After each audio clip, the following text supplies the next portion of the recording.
Our journey begins with the mightiest planet of them all, Jupiter, a world so vast and restless that it could swallow more than 1,000 Earths and still have room to spare. To look at Jupiter is to witness a system within a system, a miniature version of our solar neighborhood, ruled by gravity, storms, and nearly 100 moons in constant motion. Among them are worlds that rival planets in their own right, and one of those moons, Ganymede, is even larger than Mercury. This enormous stage has been waiting for an explorer, and since 2016, NASA's Juno spacecraft has taken that role, weaving through radiation belts and magnetic fields that would shred most machines. Juno is small by spacecraft standards, no bigger than a basketball court, yet its journey here is stretched across 2.8 billion kilometers and 5 long years through interplanetary space. Think about that. A machine designed on Earth crossing the emptiness of space to arrive at a gas giant so powerful that its magnetic field extends far beyond the orbit of its moons. Since that arrival, Juno has shown us not just pictures but revelations.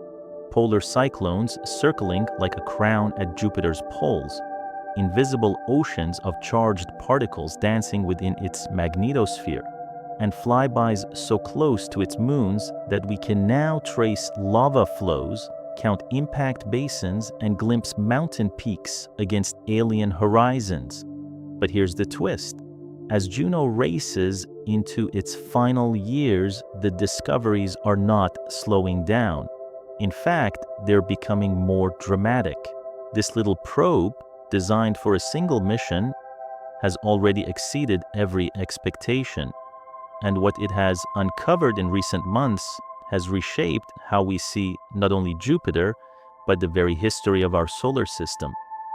Tonight, we begin that journey together into a story of fire, storms, and mysteries still unfolding, guided by a spacecraft that continues to defy the odds. I'm James, and this is the Space Science NTH, where we journey together into the mysteries of the universe. If Jupiter is the stage, then Io is its most dramatic performer. This moon, roughly the size of our own, could not be more different from the quiet, cratered sphere we see in Earth's night sky.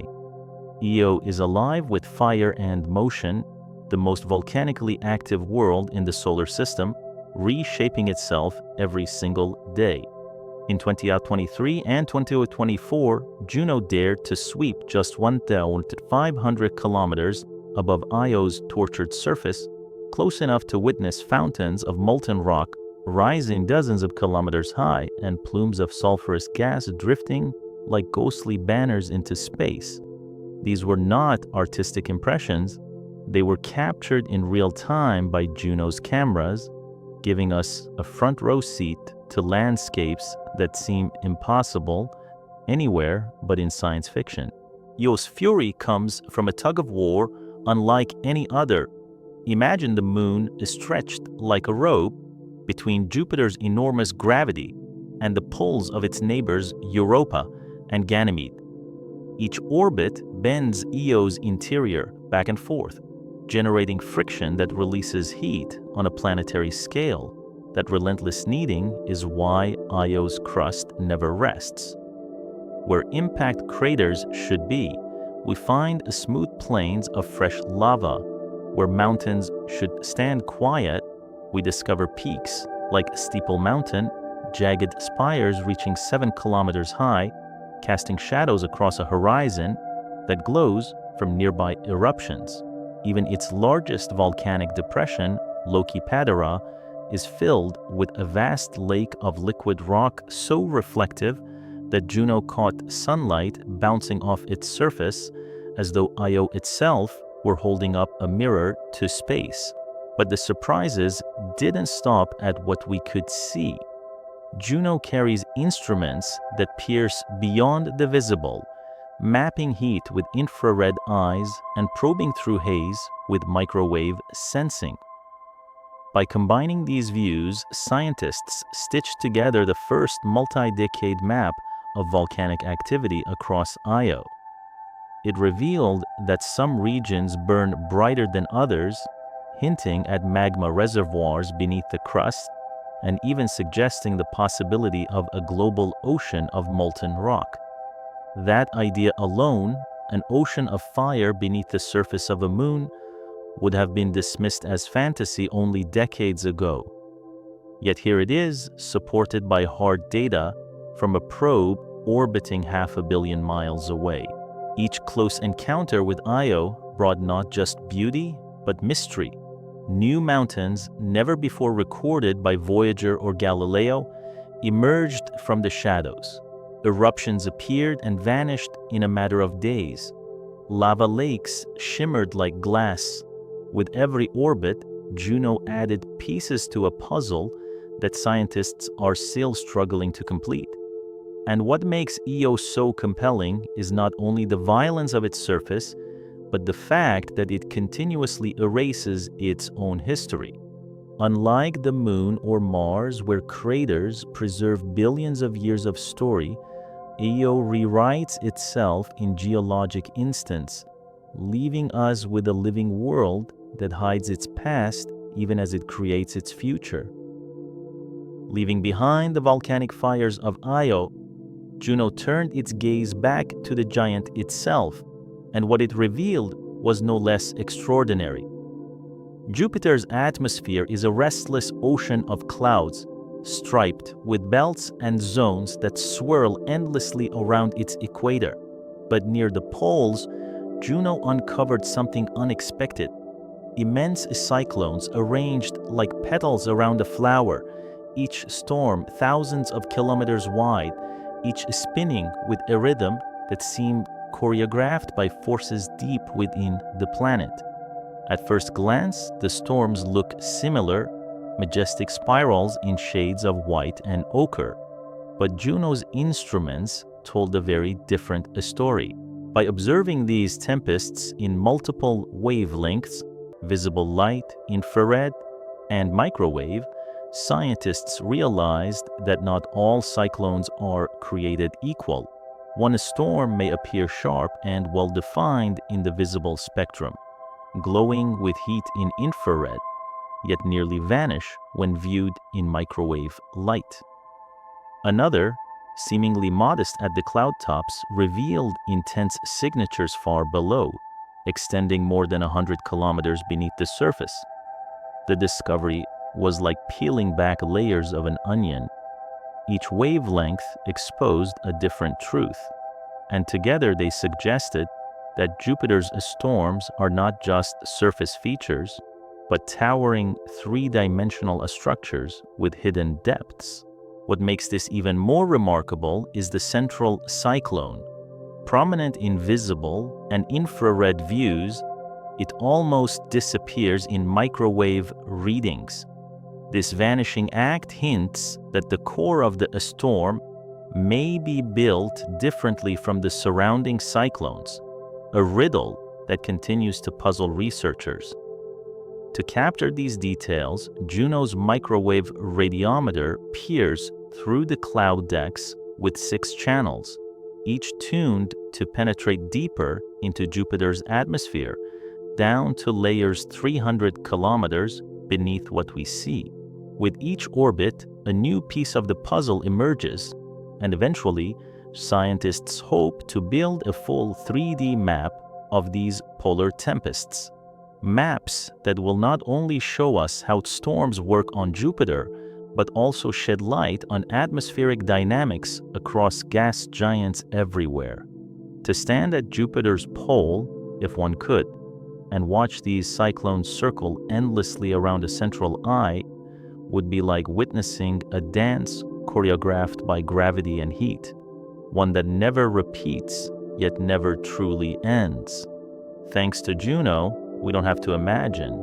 We now see the dance unfolding, and with it, a reminder that even storms on other worlds can sing with patterns both beautiful and mysterious. As astonishing as Jupiter's storms are, some of Juno's most thought-provoking discoveries lie not in what we can see, but in what the data quietly whispers. One of Juno's key goals was to measure how much water exists in Jupiter's atmosphere. At first, scientists expected this to be straightforward. Jupiter formed early, sweeping up gas and ice from the newborn solar system, so its depths should hold clear traces of that origin.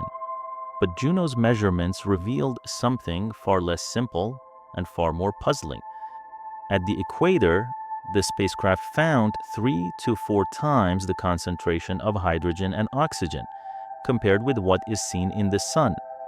That seemed to confirm that water ice played a role in Jupiter's birth. Yet when instruments probed deeper toward the planet's core, the water content dropped to surprisingly low levels, defying expectations. If ice really carried heavy elements into Jupiter during its formation, why doesn't the core bear that signature? Instead of solving the mystery of how the giant planet was built, Juno has raised a new one. Are we missing a piece of the story about the earliest days of the solar system? And then there are the moons that rarely get the spotlight.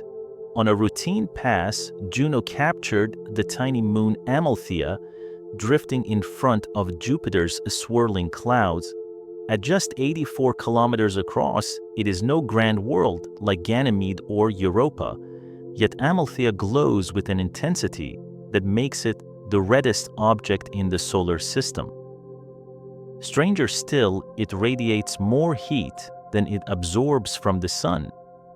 Could this be caused by electrical currents surging through it as it orbits within Jupiter's magnetic field, or by the relentless pull of the giant planet's gravity flexing its interior? For now, the answers remain out of reach.